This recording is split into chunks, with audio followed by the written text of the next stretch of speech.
hindi rin po maiwasan na makakita tayo ng mga crack o mga bitak matapos ang lindol. Dapat po ba ito kagad mangamba yung isang structure owner o ano po kaya yung ibig sabihin nito?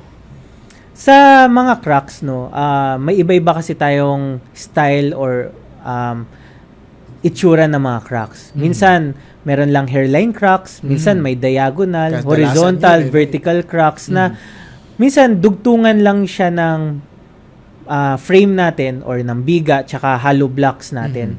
So, madalas naman talaga, sir, na nagkakaroon tayo ng discrepancy. And initial indicator kasi natin, yung mga bumibitak na plastering, bumibitak na pader, indication to na may movement yung building natin. So, in reality, sir, meron tayong tinatawag na cracking moment sa ating structure. And inaalaw naman yan ng code natin. Yeah. However, kailangan meron tayong proper observation kung saan ba to nangyari, saan ba to nakita tong crack, and ano yung itsura ng crack na to. And I think, ito yung mga bagay na even ako nahihirapan i-identify through pictures lang. Kaya napaka-importante na mabisita kayo ng isang structural engineer para may peace of mind ka na. 'Di ba? Isang araw lang naman yan. It's a few hours na magkaroon tayo ng inspection and to help you with how to repair yung ating cracks na yan. Ano po ba yung paalala nyo at mensahe nyo dun sa mga aspiring na magpapatayo ng mga bahay, no?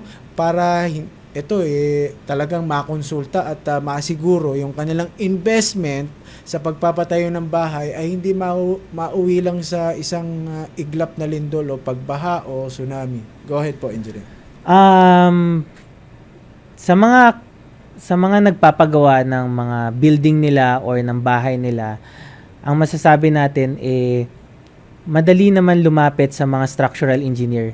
Minsan kasi pag inisip natin na added cost lang ito, mahirap talaga siya. Pero kung titingnan natin siya na ito yung bayad natin for peace of mind, for our safety, I think worth it naman yung fees ng isang professional na structural engineer. And suggestion ko lang din, sir, sa ating mga homeowners, yung mga akala nating simpleng extension, simpleng isang palapag lang naman ang idadagdag, malaki pong equivalent stress yan doon sa mga structure natin.